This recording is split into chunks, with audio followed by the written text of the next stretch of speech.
François Bon, 1925-2025, une année avec Howard Phillips Lovecraft et surtout son petit calepin de 1925, l'année qu'il passe entièrement à New York. Il est au 169 Clinton Street, dans un quartier populaire de Brooklyn, une maison avec une grosse vingtaine d'appartements, plus des caves, nous dit-on, on ne saura jamais trop plus, une logeuse, Madame Burns, des toilettes et peut-être même une baignoire avec eau chaude sur demande à l'étage, une petite pièce d'angle avec deux fenêtres sur la Clinton Street, dont une avec la table à écrire, à côté le guéridon et la grosse Remington de 1906 qu'il n'a jamais acheté pour ses 16 ans, avec l'argent qu'il avait de ses petites chroniques d'astronomie dans le Providence Journal.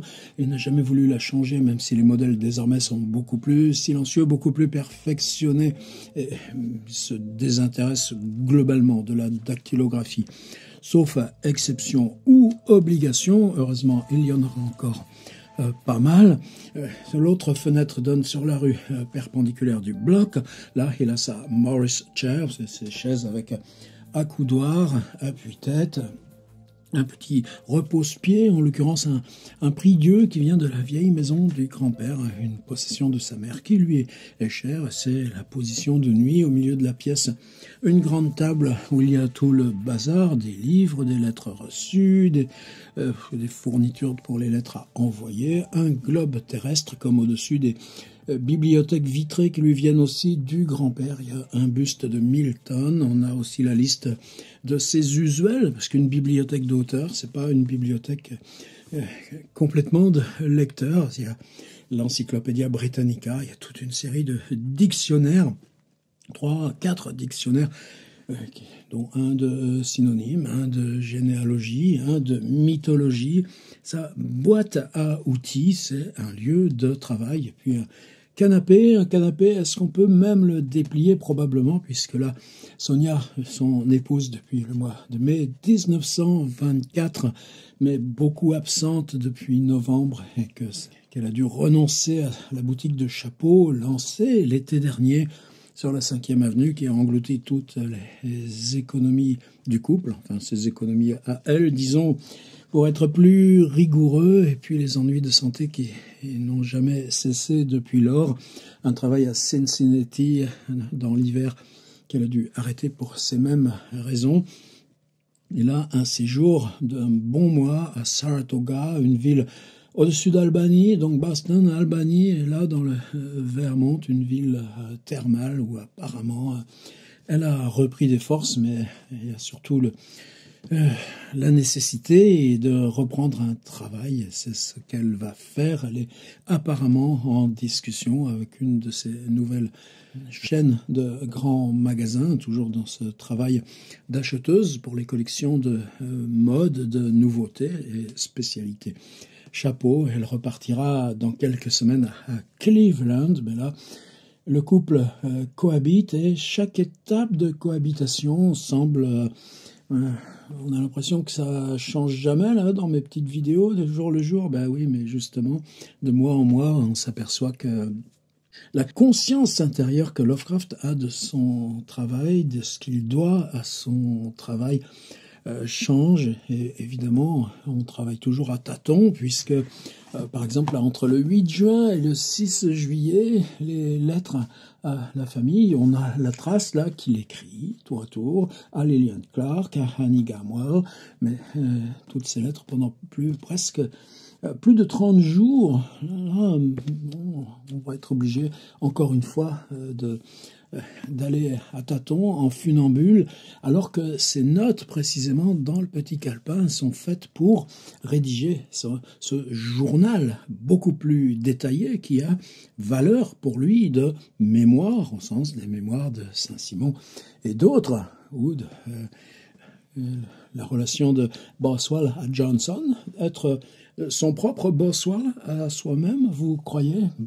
Tous ceux qui connaissent la vie de Samuel Johnson par James Boswell sauront ce que je veux dire, on y reviendra. Pour moi, ça me hante de plus en plus, là, c'est-à-dire savoir comment Lovecraft, bon, bien sûr, s'inscrit dans l'horreur, s'inscrit dans le fantastique, mais depuis le substrat d'une appropriation, j'allais dire résolue, absolue, complète, radicale en tout cas, de la littérature, en tout cas de langue anglaise et de l'histoire de la littérature anglaise comme sur une autre strate, l'histoire beaucoup plus récente mais différente de l'histoire de la littérature américaine. Et là, avec une approche beaucoup plus partielle. Il y aura Thoreau, il y aura beaucoup Conrad, il y aura un petit peu de Faulkner, mais il y a des grands continents d'absence, des gros continents de résistance.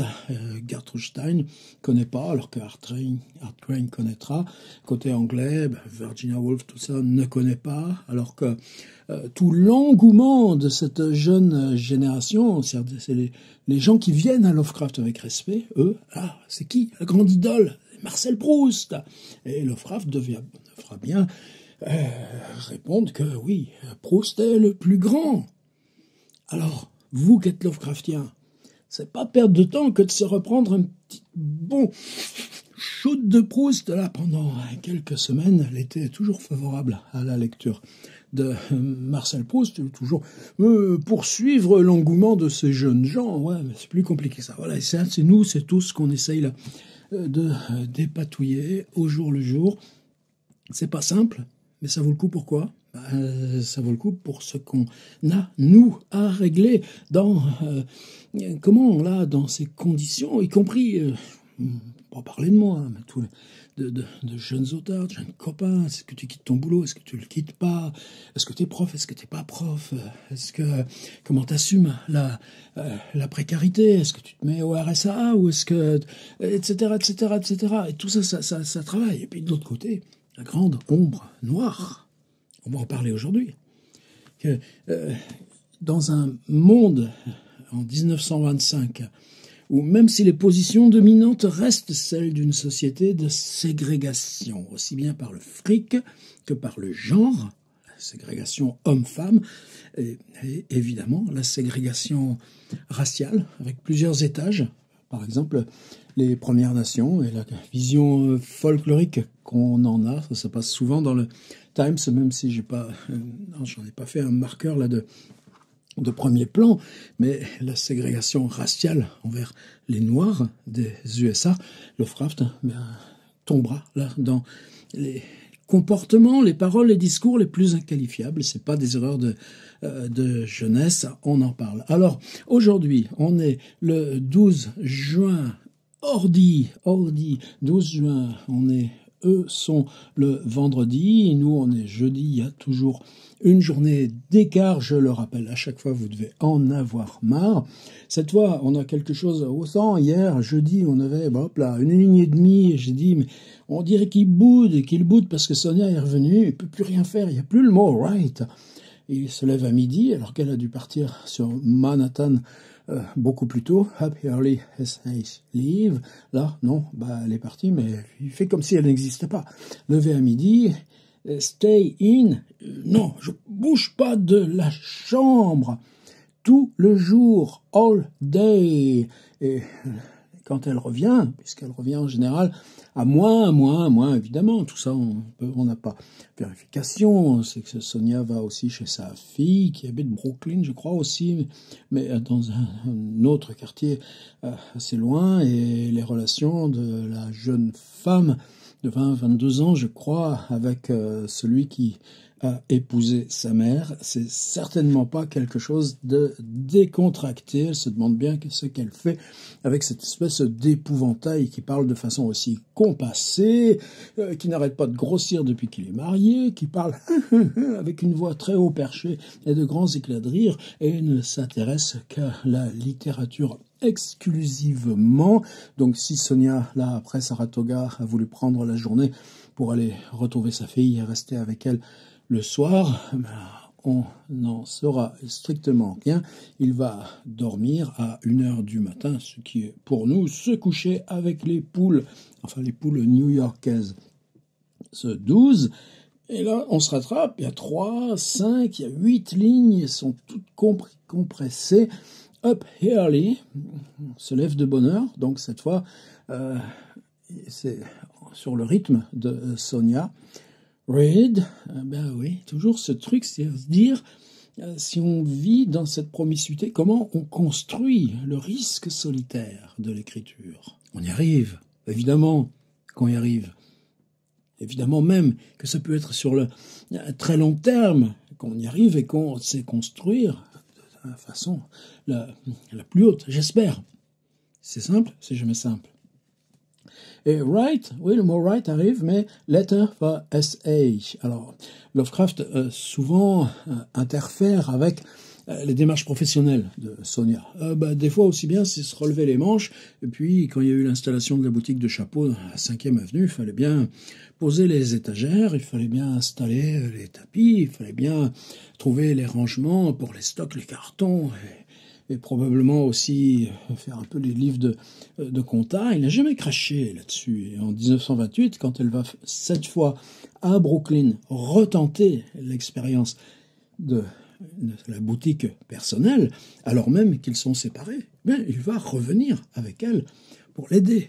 Toujours avoir un petit peu le sfumato, ne pas fabriquer d'hypothèses qu'on ne pourrait pas vérifier, qui correspondraient pas à la haute complexité d'une relation sur le long terme, à preuve qu'elle ne se défera jamais complètement, puisque au moment où il n'y a plus qu'à aller déposer au tribunal ou à l'état civil de Providence les papiers entièrement remplis du divorce, Lovecraft ne le fera pas. Sonia ne sera jamais au courant, et quand elle épouse son docteur Davis en Californie, elle est bilingue sans le savoir, et ne le découvrira qu'en 1947, 10 ans après la mort de son mari. Tout ça, le contexte, 1000 fois dit et redit, mais chaque fois, c'est comme s'il nous fallait charrier, là, comme ça, tout cet ensemble pour pouvoir voir les petites choses minuscules. Donc, par exemple, en janvier, on avait fait une conférence, on appelle ça aujourd'hui séminaire de formation, quelque chose comme ça, pour cette chaîne de grands magasins pour laquelle elle travaille à Cincinnati, mais dans la maison mère est à Manhattan.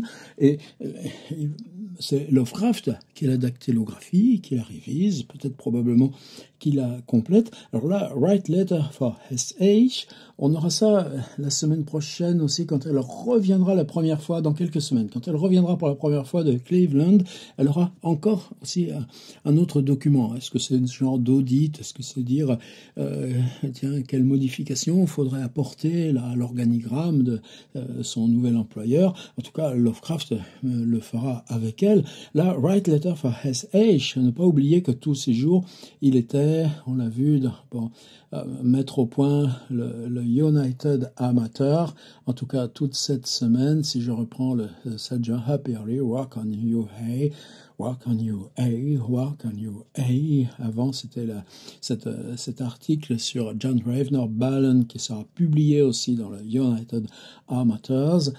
La veille encore, Walk on You Hey. Et Sonia, qu'est-ce qu'elle est dans le mouvement des journalistes amateurs? Elle est la présidente cette année, la présidente en exercice. Sauf qu'avec ces problèmes d'hospitalisation, ces problèmes de licenciement, de toute cette difficulté, cette précarité qu'ils ont pris tous les deux en pleine figure par rapport à leur rêve d'installation à New York, probablement elle n'est pas du tout en état, et donc c'est lui, Howard, lui qui est le rédacteur en chef puisque ce sont des responsabilités tournantes du United Amateur, Write Letter for SH, une des interprétations possibles, c'est pas non plus heureusement déterminant, ce serait tout simplement que pour ce numéro apparaître et qu'il va livrer à l'imprimeur la semaine prochaine, il y aura bien le mot du président, l'éditorial du président, le bilan de la présidence 1924-1925 de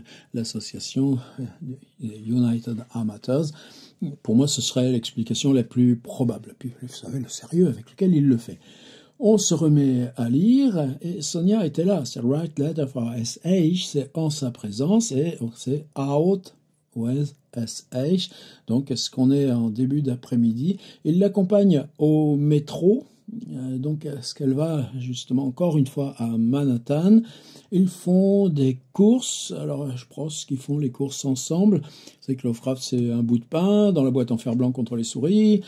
C'est du fromage et des haricots. Quand Sonia est là, on fait un petit peu différent. Il y a des petits déjeuners avec du muesli ou des céréales, des choses qu'elle cuisine comme elle peut. C'est toujours sur le réchaud à alcool et pas plus. Mais quand on a les menus, on s'aperçoit que c'est un rituel qu'ils ont entre eux, et pour Sonia, c'est visiblement beaucoup plus d'importance que pour lui, qui le paiera de sa vie, sa mauvaise alimentation irrégulière et ce cancer de l'intestin grêle à 46 ans, même si évidemment il n'y a pas de relation directe de cause à effet, mais de contexte.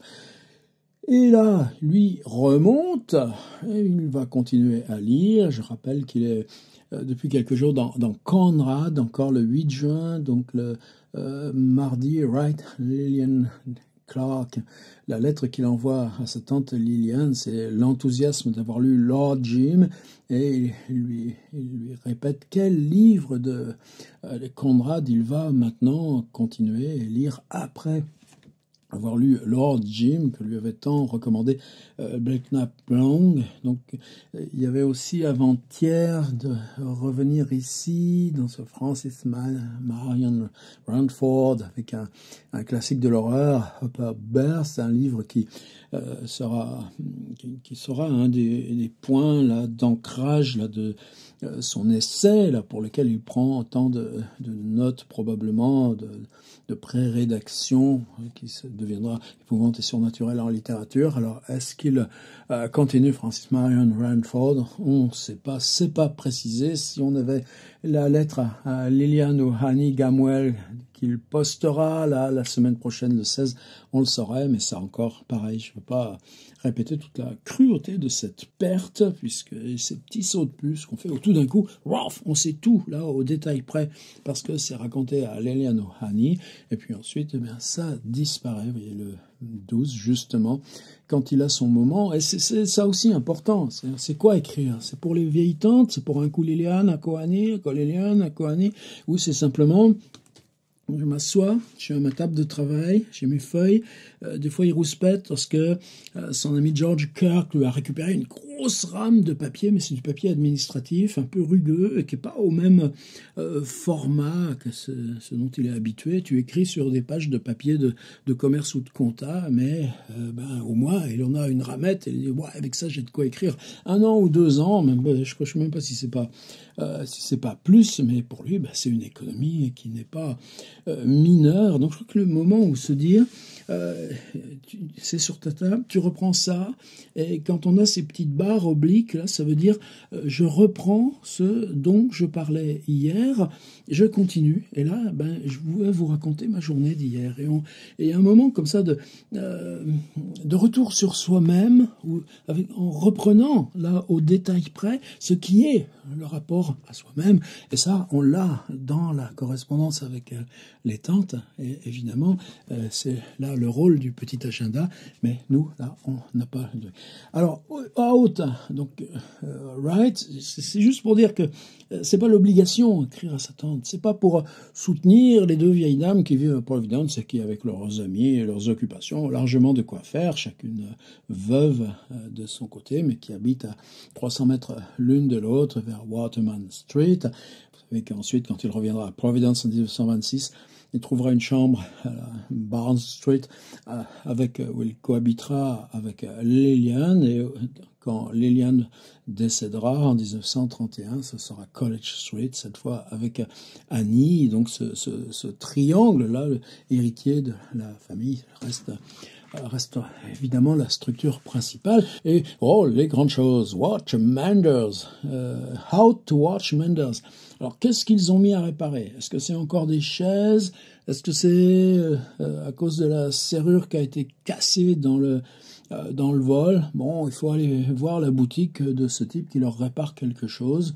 Si c'était la machine à écrire, on le saurait. Si c'était, ça a été régulièrement certaines de leurs chaises à revenir, lire. Et Martin Kamin, le libraire qui vient d'ouvrir 4e Avenue, avant-hier, la réunion du KLM Club, c'était dans la librairie. Kirk travaille totalement avec Kamin depuis un an, c'est pour ça que depuis un gros mois, c'est pour ça que Kirk, on ne le voit plus que très peu en ce moment dans l'agenda, et à peine Kamin a frappé, et c'est ainsi que S.H. Sonia revient de Manhattan. Sonia, vous prendrez bien un thé, cher Martin.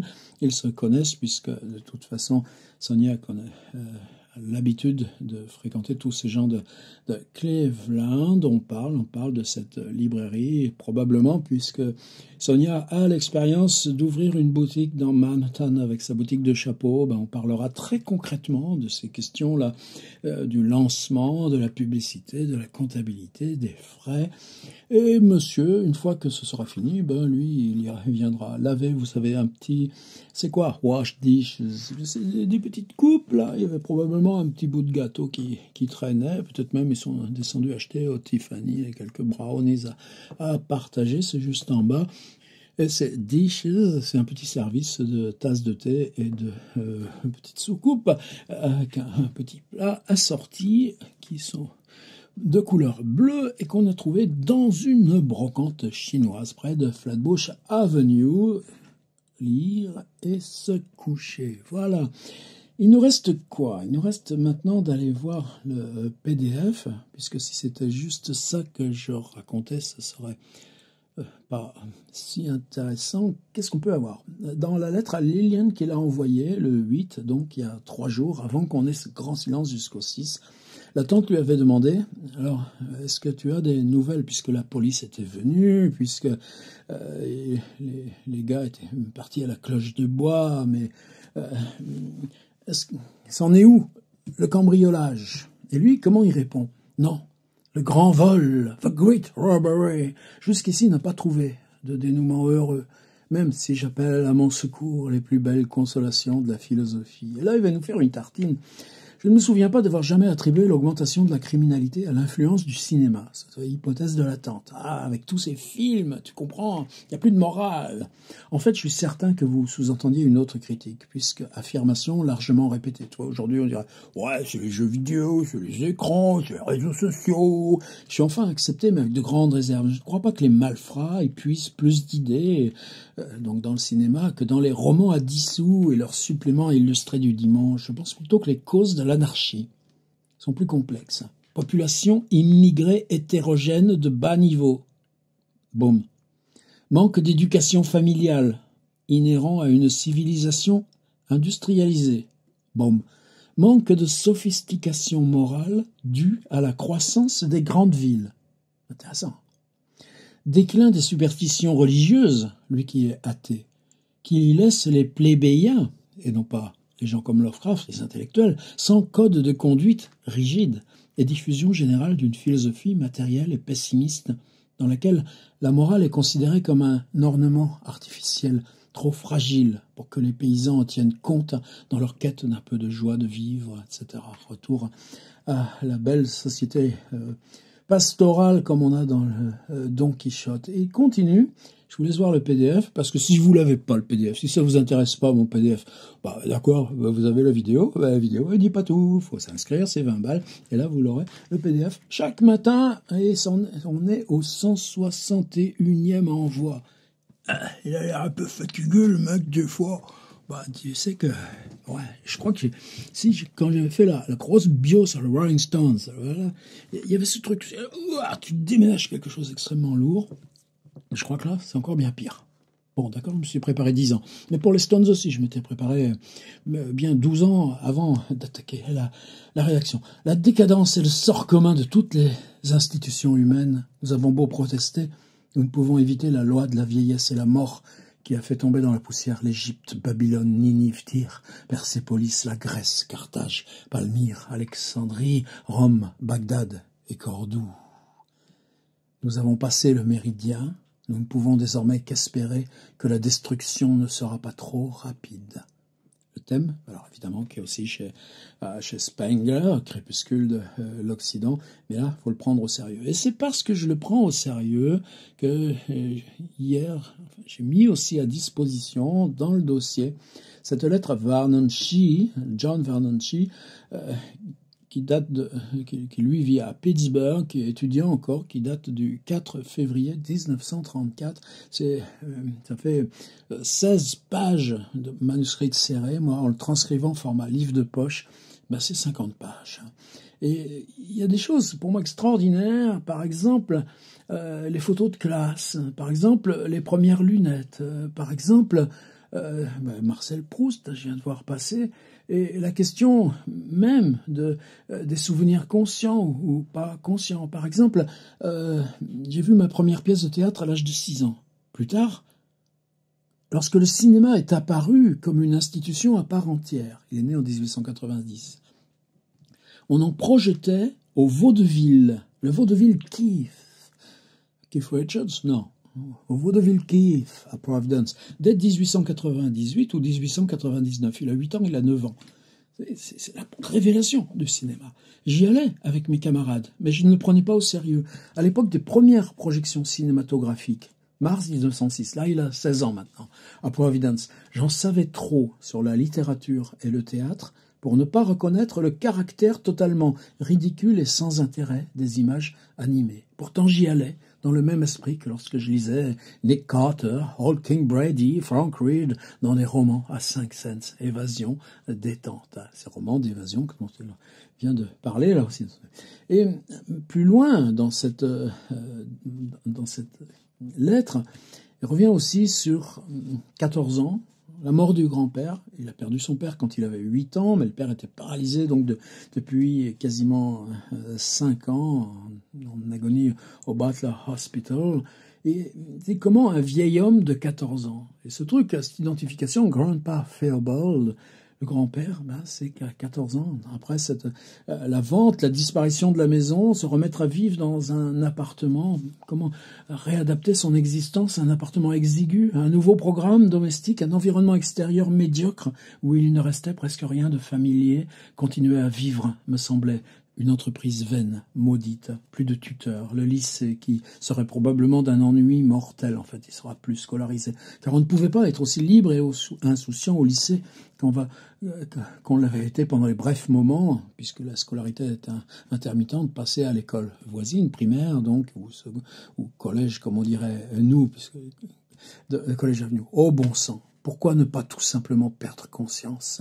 La vie entière de l'homme et de la planète n'était qu'une seconde cosmique.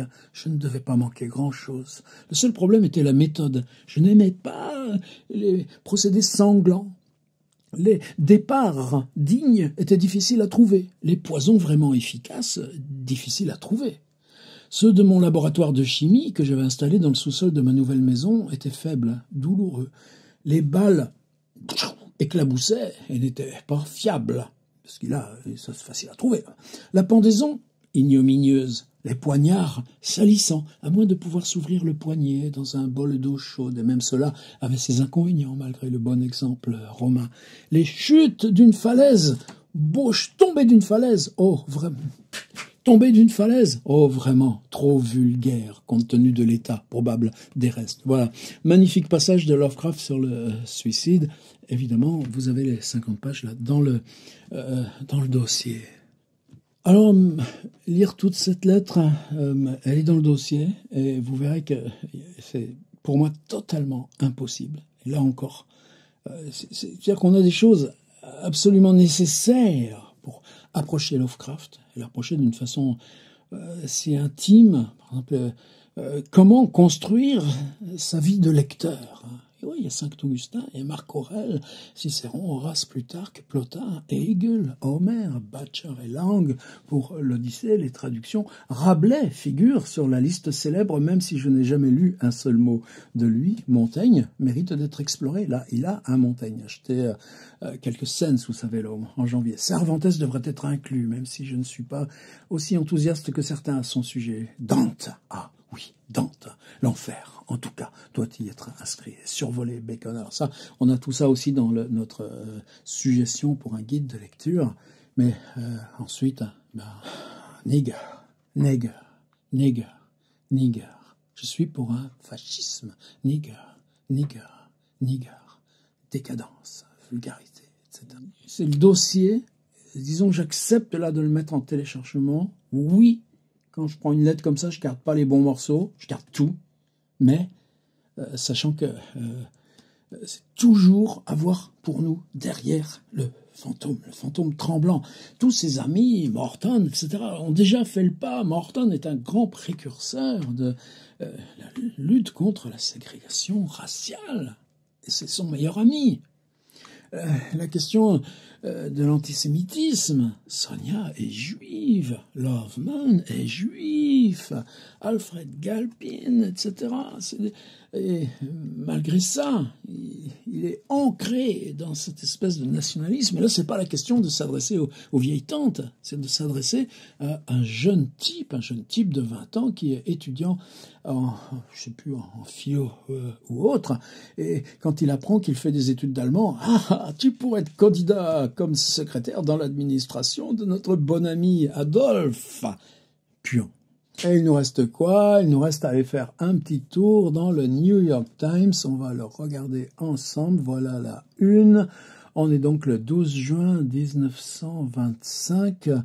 La première page, il n'y a pas trop nos marqueurs habituels des troupes et des émeutes urbaines. Tiens donc, qu'est-ce que j'ai choisi aujourd'hui dans PDF comme traduction? Toujours ce même protocole. Alors c'est que j'ai pris l'habitude maintenant, je raconte la journée de Lovecraft, un petit peu ce que j'ai fait. Et puis ensuite, alors j'ai dit dans le journal, le haut vocabulaire du baseball et sa terminologie guerrière. Pas seulement Babe Ruth, qu'on suit aussi, puisqu'il a l'âge de Lovecraft, la grande vedette, une vie aux antipodes. Mais ce grand puzzle de toutes les équipes de quartier, chaque fois pleine page, on va voir.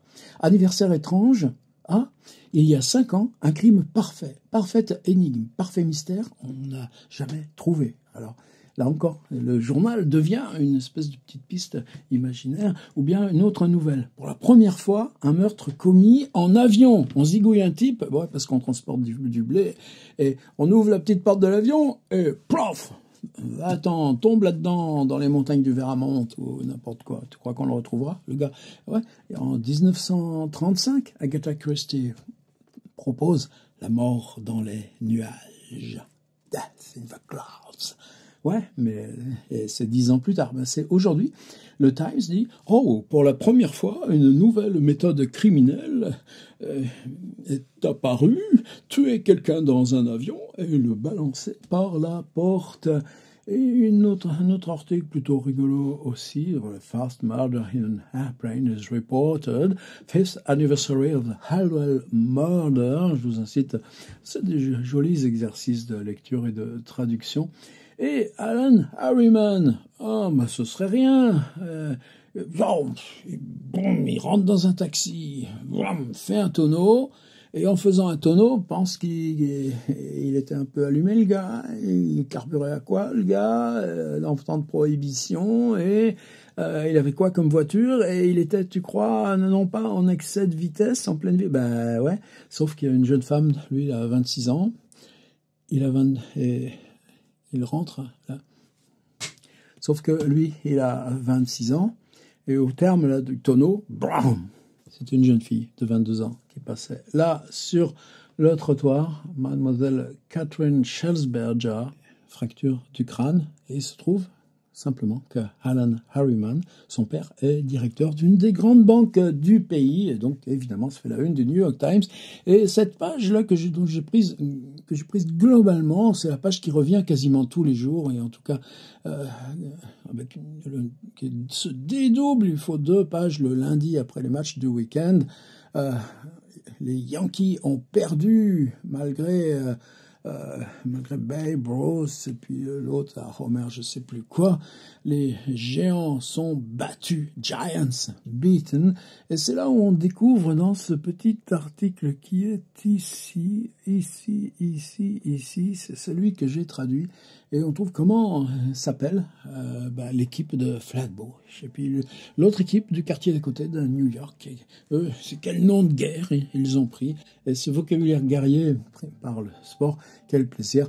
Là, j'ai juste pris pêche à la truite, toujours à cause de ce livre, ce grand classique là, anglais qui est pour Lovecraft aussi, est un monument. Où est-ce qu'il est? Cavale de Mycos. Ça se mélange là-dedans, tout ça.